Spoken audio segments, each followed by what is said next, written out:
क्या मैं परेशानी में ही भगवान को याद करके स्वार्थी तो नहीं हो रही, जबकि भगवान की पूजा आराधना मैं रोज करती हूँ। मतलब कठिन समय में विपरीत परिस्थितियों में भगवान। किसका प्रश्न? हाँ, अपने स्वामी हैं, अपने पिता हैं, अपने सर्वस्व हैं, तो सुख और दुख दोनों में हम भगवान से मिले रहें।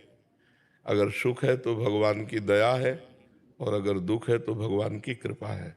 हमारे किसी गलत कर्मों का मार्जन किया जा रहा है, तभी दुख आता है।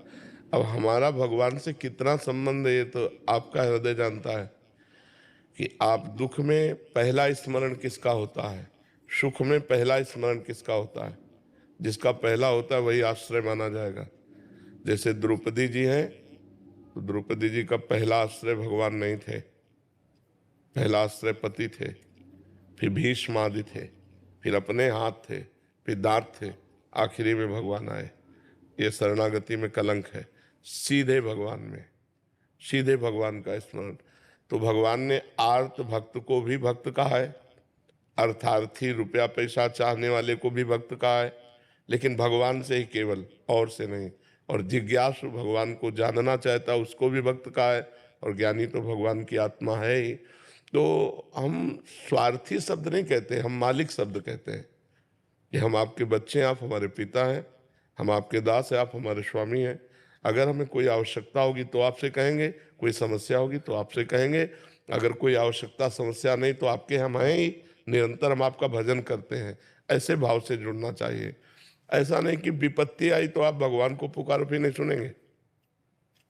पहले कभी पुकारा नहीं, पहले कभी भजा नहीं, अब स्वार्थी है ऐसे, तो भगवान कहीं दूर थोड़ी है, तुम्हारे हृदय में ही है। तुम्हारे भाव को देख, लेकिन बिल्कुल नितांत स्वार्थ के वसात होकर पुकार रहा, कोई भक्ति नहीं, तो भगवान सुनेंगे ही नहीं।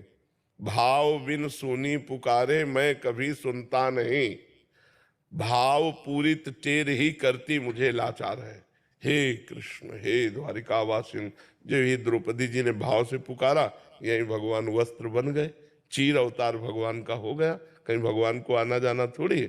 तो हम भगवान से निरंतर जुड़े रहने की चेष्टा करें, और जब कोई मांग हो तो हम अपने भगवान से ही करें और छूट दे दें।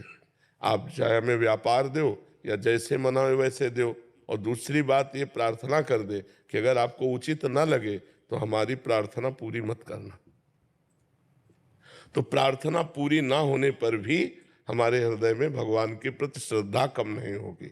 श्रद्धा कम होने का मतलब सब कुछ बिगड़ जाना। जैसे मानो हम चाह रहे हैं कि ये दुख निवृत्त हो जाए, और हमें भगवान की इच्छा है कि ये भोगे, तो निवृत्त नहीं होगा। फिर हमें लगेगा हम भगवान का पूजन करते हैं, भजन करते हैं, प्रार्थना भी की, और समस्या का समाधान नहीं हुआ, संशय आ जाएगा, अश्रद्धा आ जाएगी। तो हम भगवान से छूट दे दें। हमारी तो इच्छा है कि ये दुख निवृत्त हो जाए, लेकिन आपकी इच्छा है कि मैं भोगूं, तो नाथ मुझे सामर्थ्य दो कि मैं आपकी इच्छा का पालन करते हुए मैं इस दुख को भोग लूं। भक्तजन यही करते हैं, भगवान की इच्छा का पालन करते हुए दुखों को भोग लेते हैं।